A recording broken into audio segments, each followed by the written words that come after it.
ورجعنا لكم تاني بعد الفاصل في برنامجنا أخبار الفن التشكيلي، ومعانا الأستاذة جيهان سلامة أرملة الفنان الراحل تاد. جيهان، عايزين نتكلم معاكي عن تاد وعن فنه، بس في الأول عايزين نتعرف على تاد الإنسان اللي محدش يعرفه. هو تاد اتعرفت عليه في سنة 89، وارتبطنا في سنة 90. اكتشفت قبل الفرح بيومين انه اسمه مش تاد، فوجئت ان هو اسمه ناجي ميشيل، اسمه مركب. فانا دبلتي كانت مكتوب عليها تاد، وصممت يتكتب عليها تاد وجنبيها ناجي ميشيل. كان في بعد كده بقى حكايه الاسم بتاعه دوت، حصلت مشاكل فيه اول ما البنت اتولدت، فكان لازم اني انا اجيب اسمه عشان البنت تعرف انه ابوها اسمه ايه.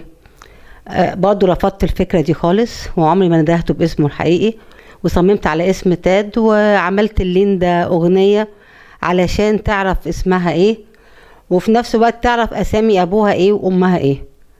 ونجحت العمليه، وفضلت على طول اقول له تاد ما قلتلهوش ناجي خالص. ولحد دلوقتي محدش يعرف ان تاد اسمه ناجي ميشيل. لا. جيهان سلامة، عايزين نعرف منك تاد كان عايش ازاي في بيته؟ تاد في بيته، اولا اول ما اتجوزنا طبعا هو كان قبلها 3 سنين كان قاعد لوحده بعد وفاة مامته الله يرحمها. فكان عليا اني اول ما اتجوزت طول ما انا ماشيه في البيت احمحم عشان ما يتخضش وهو بيرسم. فكنت رايحه جايه احمحم اعمل اي دبدبه اي حاجه خالص عشان يحس اني انا في حد في البيت. وبعدين لما كان بيرسم فكان ممنوع انه اي حد خالص يتكلم، ما يسمحش حس، بس كان دايما يحبني اني ايه اكون متواجده. يعني ما دام انا متواجده في البيت وهو دخل يرسم لازم يطلع يلاقيني على الكرسي قاعده، واخد بالك. كان بيغير اني انا اقرا اي كتاب او مجله صوت نص الدنيا، نص الدنيا بالذات كان بيجي ان انا ايه اقراها مثلا بنسجم معاها. فكان هو لا، يعني هو عايز هو بس، فده اللي كان بيحصل، يعني لان هو اساسا هو بس اللي كان بالنسبه لي. طب لو اتكلمنا عن الطقوس الخاصة اللي تاد كان بيحب يعملها أثناء الرسم، يعني بيرسم فين؟ بيشرب ايه؟ بياكل ايه وهو بيرسم؟ لا، هو ما كانش بياكل حاجة خالص ولا بيشرب حاجة وهو بيرسم. هو بيرسم بيقعد 8-9 ساعات على حسب ما الرسمة بتخلص، لأنه كان بيعملها كله بالأكليريك. فالأكليريك مادة بتنشف على طول بسرعة زي البلاستيك، فكانت لازم تبقى تترسم في ساعتها، ما يقدرش يصلح فيها. فكان بيخش يرسم حاطط السماعات في ودنه، يا اما فاتح مزيكا جامده جدا وكله انجليزي ما فيش عربي، رغم ان كل رسمته شعبيه. لكن في بيتنا دوت ما سمعناش، طول ما تاد موجود في البيت ما كناش بنسمع اي حاجه، يعني لا فيلم عربي ولا تلفزيون، كله انجليزي في انجليزي كده على طول. المعروف عن الفنان تاد ان هو بيرسم الاحياء الشعبيه، بيرسم الناس البسطاء اللي في الشارع. هل هو كان مندمج معاهم ولا كان بيرسمهم من مخيلته اثناء مشيه في الشارع؟ تاد كان طول ما هو قاعد، يعني دايما قاعد على القهوه، والقهاوي مثلا مش هقول لك القهاوي الفايف ستارز وكده، لا، قهوه السويسه كلهم سواقين موجودين. في الكوربه، يا اما في قهوه اسمها قهوه سكسك، ده في شارع دمشق، جنبيها جزار وجنبيها فسخاني وفرارجي وحاجات كده يعني. يحب يعيش مع الناس، ما يعرفش يرسم من خياله. كان دايما معاه سكتش يرسم الشخصية اللي هو حسس ان هو عايز يرسمها، وبعد كده هو تحسها قوي قوي بيخش على اللوحة يحطها في اللوحة، ما حسهاش قوي بتفضل سكتش. يعني نفهم من كده ان تاد كان بيعمل سكتش الاول بالقلم الرصاص، وبعدين لو اللوحة حسها عجبته. لا، مش قلم رصاص، كمان كان بيعمل بالقلم الفول ماستر على طول. ما فيش حاجه اسمها رصاص وانه يمسحه بالجوم وكده، ما فيش. لو حبيت اتكلم عن تاد واصدقائه، تقدري تقول لنا مين اكتر اصدقاء لتاد؟ هو كان ليه صديق واحد، هو اكتر واحد يعني من اول ما اتجوزت لحد ما توفى على طول معاه. هو ترزي حريمي، حتى كان في اول بيفتكروا ان هم اخوات، انه نفس الطول ونفس الدقن والسكسوكه بتاعتهم. فده الصراحه كان صديق عزيز علينا جدا يعني. في سؤال بقى بس اسمحي لي اساله، يعني هل انت حاسه ان تاد احتفي بيه من الدوله كفنان؟ لا خالص. يعني حتى مجله صباح الخير ما كرمتهوش التكريم اللي المفروض يتكرم فيه. ما عملوش احتفاليه حلوه بعد ما توفى. في الاصل كمان ما كانوا يعني ربنا يسامحهم بقى، ما وقفوش حلو في العلاج بتاعه. يعني كان دايما يقطعوا العلاج بتاعه في المستشفيات على طول. ده على اساس ان هو كان في اخر ايامه بيعالج على حساب الدوله. بص، انا كان في خناقات كتيره قوي مع صباح الخير. يعني كان في حقن بياخدها اسمها فيجام بلازما دم حي، كانت المفروض ياخدها لمده 10 شهور. لما بدا اخدها 3 اشهر بدا يتمشى.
الأستاذة جيهان سلامة أرملة الفنان الكبير تاد، هل حضرتك شايفة إن تاد احتفي بيه من الدولة؟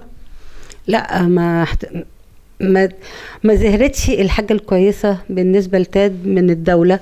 طبعا أنا بتمنى إنها تاد يتكرم التكريم الصح معاه من الدولة. طبعا بشكر أستاذ محمد نوار، اتصل بيا وحب يعمل له معرض لتاد في متحف نجيب محفوظ، متحف صلاح حسين. واتعمل له فعلا، واتعملت له ندوة واتعمل شهادة تقدير لأعماله كلها. لكن بالنسبة لناس تانية لا للأسف. جيهان سلامة، احنا تعودنا من زمن كبير جدا ان الفنانين الكبار ما حدش بيفتكرهم او بيكرمهم الا بعد وفاتهم. هل انت حاسة ان تاد ممكن بعد مرور 10-15 سنة من وفاته الناس تكتشف ان كان في فنان عايش معانا اسمه تاد ويبدأ يتكرم من جميع الجهات الحكومية؟ والله بص، هو في مثل بيقول لك ايه، مفيش نبي بيتكرم في بلده، فبنأمل. طيب تاد على المستوى العالمي، طبعا احنا كلنا عارفين ان هو ليه مشاركات كبيرة قوي عالمية. هل مفيش دولة او مؤسسة عالمية كلمتك ان هي تكرم تاد بره؟ لا، بس كان في تاد لما كان في صباح الخير كان بعتت له مؤسسة ديزني ان كانوا عايزينه عندهم هناك، بس تاد رفض الحكاية دي لانه تاد كان مرتبط قوي في صباح الخير، لانه هو موجود فيها من سنة 66. يعني ساب الدراسة بتاعته ودخل على صباح الخير، فده كان عشقه صباح الخير. تاد مواليد 46 ويتوفى 2007. يعني تقريبا 61 سنة، ما كملش 60 سنة. على الرغم ان في فنانين تشكيليين كبار جدا بيبدأوا بعد السن دوت. انت حاسة ان لو تاد كان استمر معانا في الحياة كان ابداعه هيزيد؟ هو تاد اساسا ما كانش، يعني تاد اتوفى لانه ما قدرش يحرك ايديه في القلم، لانه تاد كان طول ما هو قاعد عمال يرسم يرسم يرسم يرسم، ففجأة واحدة ايديه ما قدرتش انه يرسم، فنفسيته تعبت. لكن حتى هو داخل المستشفى كان بيرسم مواضيع لصباح الخير. من متابعتك للفن التشكيلي والفنانين اللي موجودين حاليا، هل انت حاسه ان في فرق كبير جدا ما بين اللي موجود حاليا وما بين اعمال تاد السبا؟ بس كل واحد وليه نظرة في اللوحات، فدي بتبقى حاجة ما اقدرش اقولها لك. يعني اللي معروف عن جيهان سلامة ان هي بتسوق او بتبيع اعمال الفنانين التشكيلية، بس احنا عارفين ان جيهان سلامة مش عايزة تفرط في تاريخ تاد. هل ده نوع من الاحتفاء بيه والحفاظ على ذكرياته، ولا هنعتبرها جزء من البيزنس ان لوحات الفنانين لما بيتوفوا بيغلى سعرها؟ بص هقولك على حاجة، في اللوحات دي كلها المتعلقة دي لوحات خاصة، اوكي. في جزء تاني لوحات بتاعت تاد عاملها ليندا، وفي لوحات ليندا مختارها، وفي لوحات انا مختارها، وفي لوحات كان تاد مختارها، فدول خط احمر، اوكي.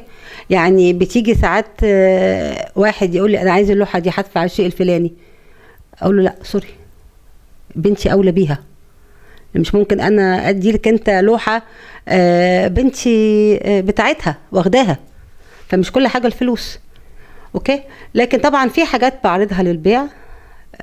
كل لوحه للتاد اتعملت بحس انها جزء مني، بحس لان انا شاركت تاد من اول ما رسم السكتش لحد ما طلعت الصوره، فبتبقى يعني لو واحد ما خدهاش باحتفاء حلو احس ان انا مديله بنتي او ابني هيكرمه، ما بدلوش اللوحات. في الفترة الأخيرة وبعد وفاة الفنان الكبير محسن شعلان، أقيم في قصر الفنون معرض يحتوي على جميع لوحات المرحوم محسن شعلان، وكان الاحتفاء به من الفنانين التشكيليين ومن الإعلام كبير جدا. هل ممكن نلاقي قريب جدا معرض للوحات تاد؟ والله أنا أتمنى حاجة زي دي. يعني أنا كنت بقول لهم عايزة أعمل معرض 1000 لوحة في الأوبرا. 1000 لوحة دي لو عملتها هعمل في اللوحات اللي هي الاسكيشات اللي اتحطت في صباح الخير، أوكي.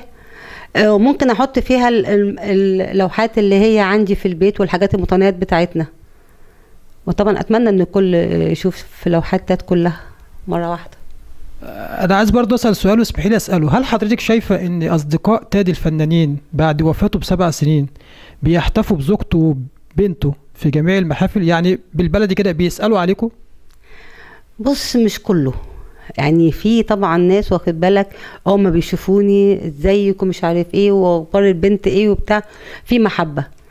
في ناس تانية لا للاسف، لانه اليومين دول مش زي زمان واخد بالك الارتباط والحب بين الفنانين.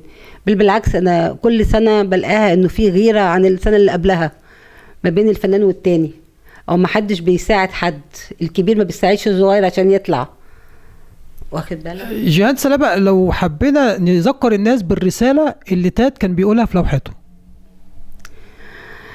بص البساطه واخد بالك، وتاد يمكن كان بيميزه حاجه واحده لو انت تبص للوحات بتاعته كلها، ان هو بيتك على الشخصيه، ما بيتكش الخلفيه ايه اللي في اللوحه، لا هو مهتم بالشخصيه اللي موجوده، اوكي. فهو كان بيحب الشخصيه المصريه قوي، وبيحب يصورها في كل حالاتها، الانبساط، البيع، الحزن بتاعها، الفرحة كده.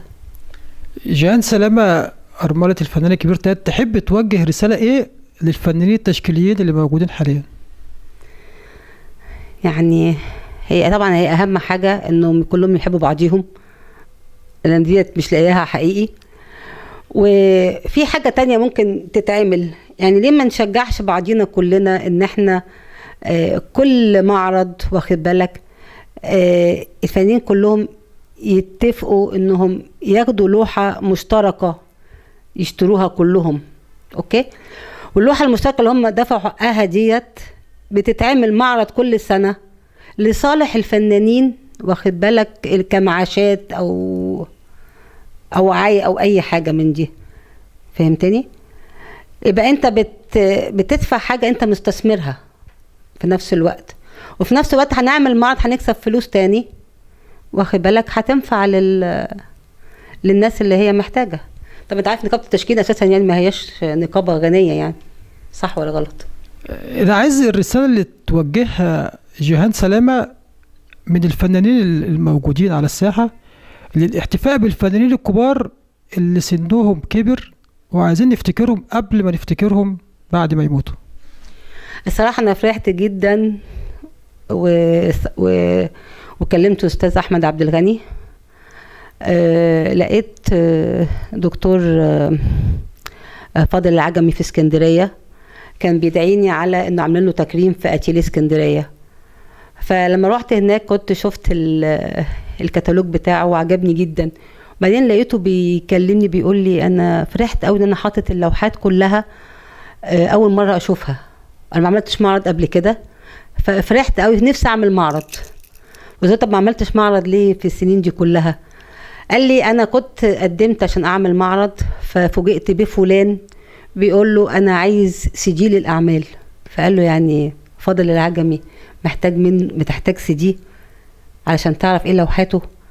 فراح كلم الوزير فاروق حسني، فالوزير فاروق حسني قال لا لازم نعمل لك معرض حلو وكده، وكلم الله يرحمه محسن شعلان. بس حصلت حكايه الثوره وكده وما اتحققتش الامنيه. فبصراحه انا حسيت انه لازم نعمل له حاجه، فكلمت الاستاذ احمد عبد الغني ووعدني ان هنعمل حاجه للدكتور فاضل يعني. طب احنا عايزين زي ما هنعمل حاجه للدكتور فاضل عايزين نعمل حاجه برضه لتاد.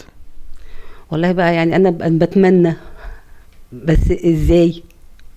طب سؤال في اخر اللقاء لجيهان سلامه اللي عاشت مع تاد اكتر من 50 سنه، ايه الجمله اللي لو تاد عايش دلوقتي كان ممكن يقولها؟ عشت معاه 17 سنه الا كام يوم. طب هنبقى نشيل دي من المونتاج، مش مشكله. هنشيل دي في المونتاج. ايه الجمله اللي لو تاد موجود دلوقتي هيقولها لمصر؟ لو حياتي كلها بتبص هي مصر، هي لوحاته كلها مصر. اذا كان المراجيح الراجل بتاع ده الحاره المصريه عاملها فوق، يعني كلها مصر.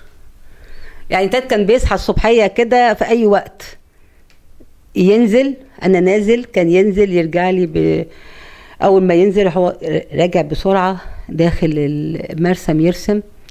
وبعدين لما بنتي اخدت الاوضه بتاعت المرسم بقى يرسم في المطبخ عادي، واخد بالك. طب ما انت عندك مرسم تقعد ترسم فيه، لا هو بيحب الجو العائلي الاسري، واخد بالك. فكان بيرسم على طول، عايز يخلص اللوحه اللي رسمها بتاع النعناع بتاع الوبيكيا بتاع الساكسونيا. يعني دايما كان بيروح حتة الشعبيه، ريته الحتة الشعبيه كان بيقعد فيها يعني. جيهان سلامه احنا سعدنا جدا بيكي باللقاء دوت، واتمنى ان جمهورنا ومحبي الفن التشكيلي ومحبي الفنان الكبير تاد يكونوا سعدوا معانا. وفي الاخر لقائنا هنسمع كلمه من جيهان نختم بها اللقاء. اتمنى لكل فنان كبير يساعد الفنان الصغير علشان يقول زي زمان ما كان تاد بيحكي بيقول صباح الخير صلاح شاهين كان بيساعدني، فلان كان بيساعدني. دلوقتي ما بسمعش الحكايه دي ابدا. فيا ريت فعلا الفنانين الكبار يتبنوا الفنانين الكبار يتبنوا الفنانين الصغيرين في كل حاجه، يا ريت. أعزائي المتابعين لبرنامج أخبار الفن التشكيلي، بنشكركم على متابعتكم لنا، وانتظرونا في حلقة جديدة مع أخبار الفن التشكيلي.